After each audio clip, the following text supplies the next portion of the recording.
સુરતમાં ચાંદની પડવાના તહેવારને દિવસે શહેરીજનોમાં ઘારી અને ભૂસું ખાવાનું અનેરું ચલણ જોવા મળે છે। આ આગામી પર્વને ધ્યાનમાં રાખીને સુમુલ ડેરી દ્વારા ઘારી બનાવવાની તમામ તૈયારીઓ શરૂ કરી દેવામાં આવી છે। ઘારીની ડિમાન્ડ ખૂબ જ વધારે રહેતી હોવાથી આ વધતી ડિમાન્ડને પહોંચી વળવા માટે સુમુલ ડેરીએ આ વર્ષે 90 ટન ઘારી બનાવવાનો ટાર્ગેટ રાખ્યો છે।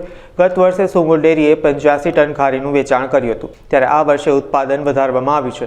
શુદ્ધતા સાથે સ્વાદ અકબંધ રહે તે હેતુસર અહીં ઘારી તૈયાર કરાય છે। આ વર્ષે ઘારીની ભાવ ₹820 પ્રતિ કિલો નક્કી કરવામાં આવ્યો છે। ખાસ કરીને ગ્રાહકો માટે કેસર, બદામ, પિસ્તાની ઘારી સાથે લો કેલેરીયુક્ત ઘારી પણ બનાવવામાં આવી છે। જી, હું વિપુલ ઓલવા સુમુલ ડેરીના સેલ્સ માર્કેટિંગ વિભાગમાંથી છું। જી, આ વખતે આપણે ટોટલ 90 ટન જેટલી ઘારીનું ઉત્પાદન કર્યું છે। ગયા વર્ષે આપણે 85 ટન જેટલી ઘારી વેચી હતી, જેના સામે આપણને એવો અંદાજ છે કે આ વર્ષે 90 ટન જેટલી ઘારી વેચાણ થશે।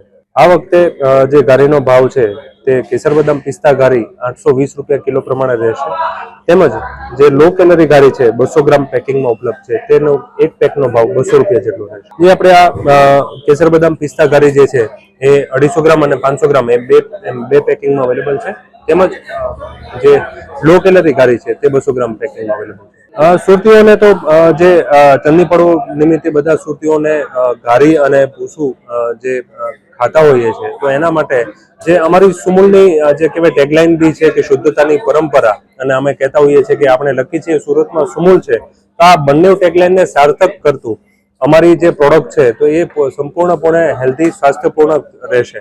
કારણ કે તમે મેઇન વસ્તુ જુઓ તો ઘારીમાં જે વપરાતી મેઇન આઇટમ્સ છે, ઘી છે, માવો છે, એ બંને વસ્તુ સુમુલ ડેરીના પોતાના જ ઓટોમેટેડ પ્લાન્ટમાં બનાવવામાં આવે છે, અને આ બંને પ્રોડક્ટ લેબોરેટરીમાં દરેક માનકો પર તપાસીને ત્યારબાદ જ ઘારી માટે વાપરવામાં આવે છે।